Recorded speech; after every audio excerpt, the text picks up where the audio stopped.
Breakups are tough, even when you know they're for the best.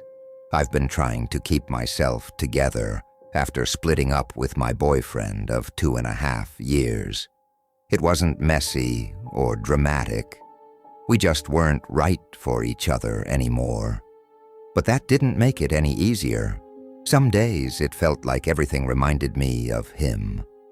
One of the things I missed most was playing pool together. It was our thing. I'm a decent player, definitely better than average.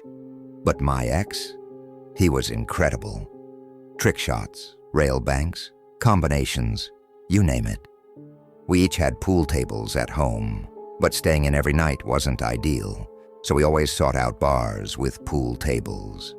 We avoided the crowded, chaotic college bars, preferring quieter dive bars with old scuffed tables and sticky floors. It was our sweet spot. A few weeks ago, I found myself missing that part of my life more than usual. It was a random Wednesday, and none of my friends were free.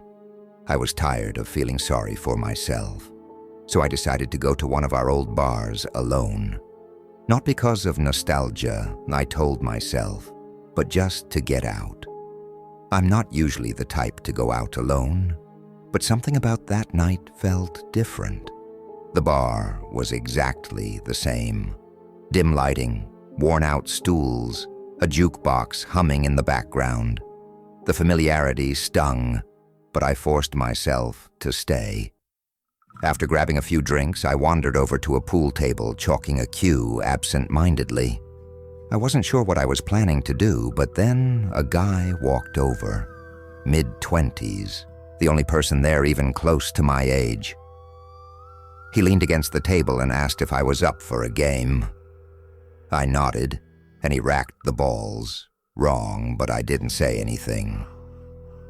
We played a few rounds, and I started to relax. He wasn't bad, not as good as my ex, but not terrible. We talked, and he bought me a couple of drinks. He was friendly, but something was off. Not dangerous, just not particularly sharp. I like quick-witted guys, and this guy, not so much. Still, I didn't mind.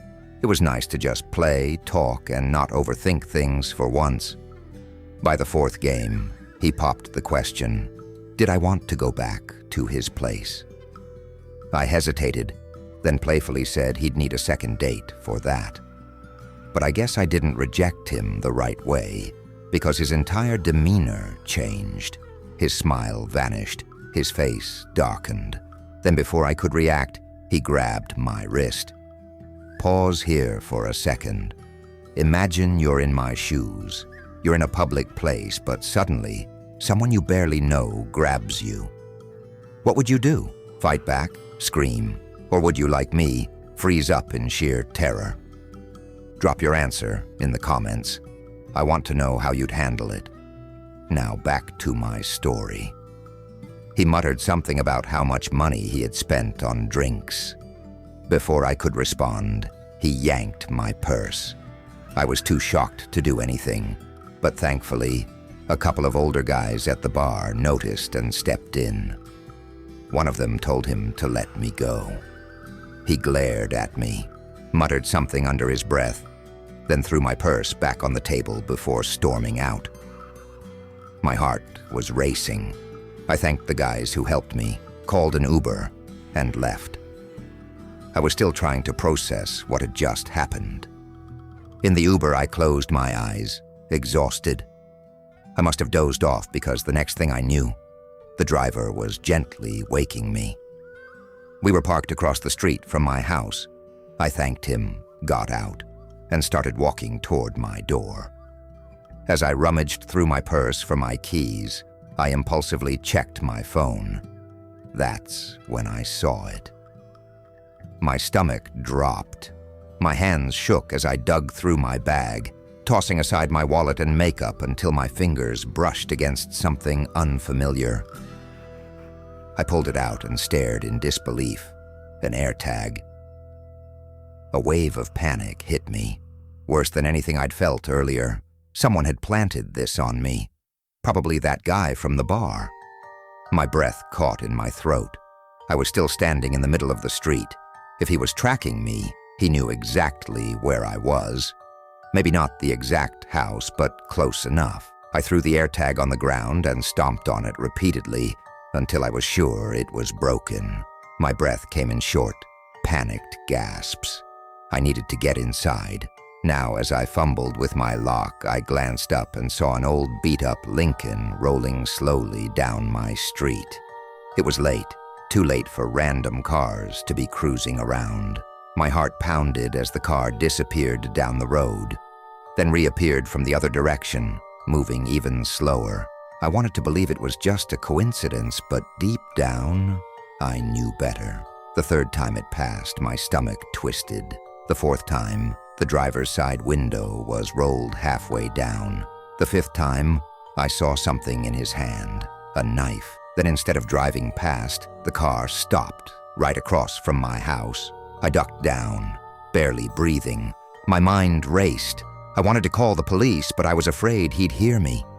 I was trapped in my own house, too terrified to move, when I finally gathered the courage to peek out the window. The car was gone. The next morning, I told my parents everything. My dad was furious that I hadn't called the police. He contacted a friend, a police chief, who said there wasn't much they could do without a plate number or more evidence. But he told us one thing. That was weeks ago. I haven't left my house since. I haven't seen the car again, but every time I step outside, I feel like he's watching, waiting. Maybe the nightmare is over. Or maybe it's only just begun.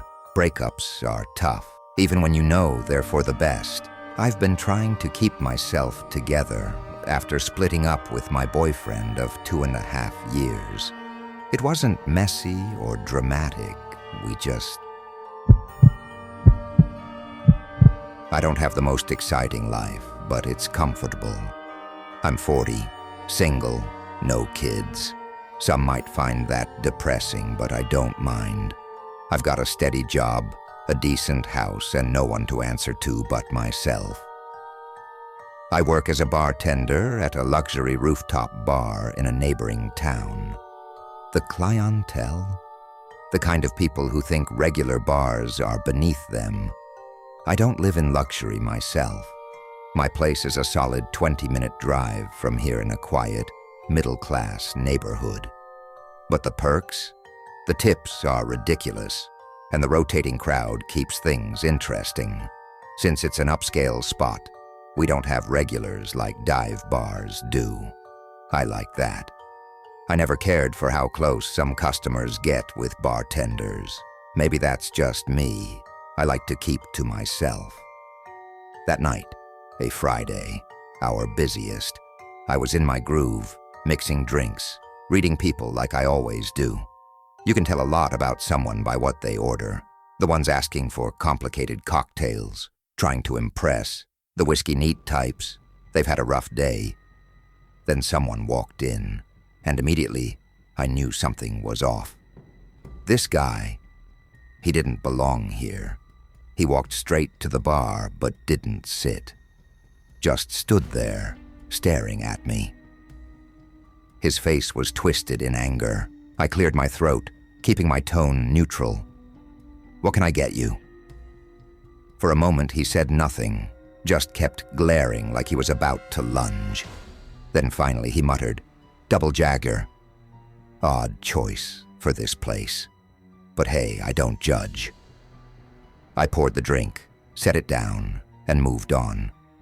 When I came back, he threw crumpled cash onto the counter. That alone was weird. Almost no one pays in cash here.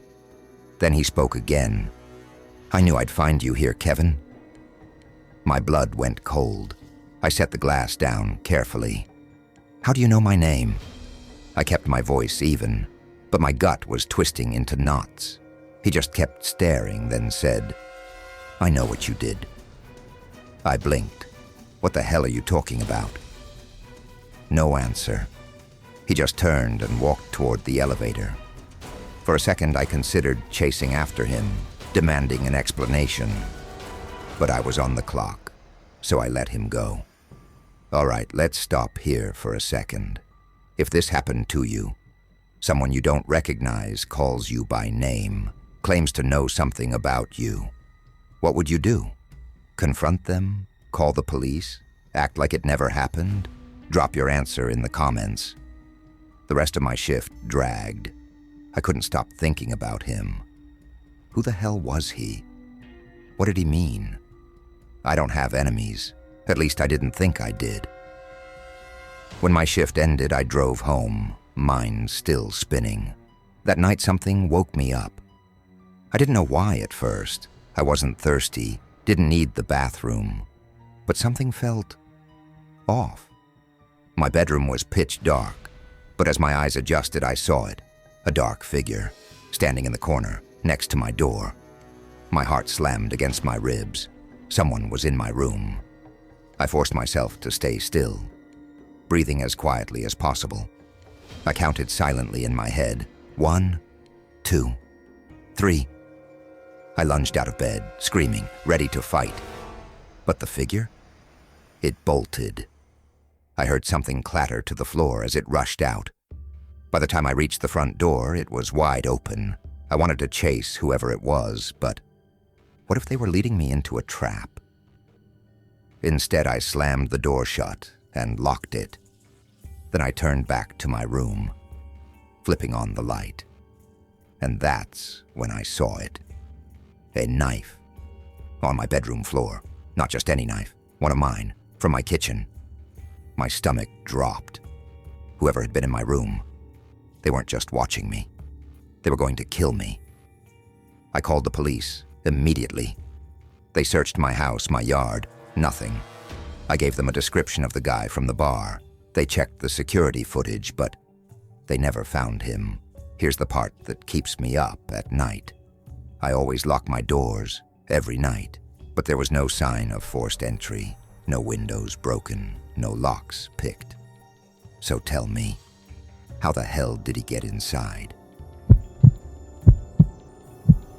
I work as a bartender at a bar and restaurant just outside Baltimore. It's a busy place with an unusual setup.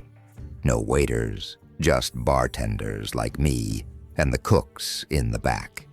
If you want food or non-alcoholic drinks, you order at the bar, and when it's ready, you grab it yourself. I assume management set it up this way to cut costs, but it keeps things fast-paced, which I actually enjoy. Most nights the place is packed, the music is loud, people are dancing near the DJ booth, and the whole place feels alive. It makes the long shifts fly by. I love meeting new people, even the occasional annoying ones. That night was no different, or so I thought. The crowd was mostly college kids, meaning more spills, more noise, and worse tips. A group of them kept ordering round after round of tequila shots. One guy so wasted he hit me with the same pickup line 3 times. I was moving nonstop, barely keeping up. When I saw them, an elderly couple had just walked in and taken a booth in the far corner. At first, nothing seemed strange, just unusual. This wasn't the kind of place you'd expect to see people their age. But I had drinks to pour, so I forgot about them. Until about an hour later. In the middle of mixing drinks, I glanced over at their booth again. They hadn't moved. They hadn't ordered anything. Not food, not drinks, nothing. And what really unsettled me, they weren't talking. Not to each other, not to anyone. Just staring at the wall, motionless. Now here's where I need your help. Imagine you're in my shoes, working late, exhausted, and suddenly you see 2 people just sitting there, like statues. What would you do? Would you go talk to them? Or would you ignore it and keep working? Drop your answer in the comments. I need to know if I made the right choice. All right, back to the story. I decided to check on them. When I walked over, they still didn't move. The woman remained fixated on the wall, completely still. The man, though, he turned his head, slowly, too slowly. When I saw his face, a chill ran through me. His skin was pale, wrinkled in a way that looked unnatural. His eyes were deep, sunken. He just stared at me and shook his head, once, firmly. No words, just that silent, eerie motion. I backed away and returned to the bar, my stomach twisted in knots. Something was seriously wrong with them. They looked like they didn't belong, not just in this bar, but in this time period, like they had stepped out of another century entirely. I avoided looking at their booth for as long as I could. But later, when I finally glanced over again, I nearly dropped a glass. They weren't staring at the wall anymore. They were staring directly at me. My breath caught in my throat. The woman's gaze was unbroken, her eyes locked onto mine, unblinking. I forced myself to look away, pretending to be busy. When I finally looked again, the booth was empty. Relief washed over me, but it didn't last. When I mentioned them to my coworker Karen, she gave me a blank look. She hadn't seen any elderly couple. She listed off several customers from that night, their orders, even what they were wearing. But no one matched my description. She joked that I was hallucinating, but deep down, I wasn't laughing. When we closed up, I walked to my car, my mind racing, but as I reached for my keys, I froze. Across the street, under the dim glow of a lone streetlight, stood two figures. It was them. My heart pounded. I wanted to scream, but no sound came out. Without another second's hesitation, I jumped into my car, locked the doors, and sped out of the parking lot, refusing to look back. The drive home was a blur of panic and disbelief. Had Karen really not seen them? Were they even real? Was I losing my mind? I wish I had answers. I wish I could explain what happened. But I never saw them again, and I don't think I ever will.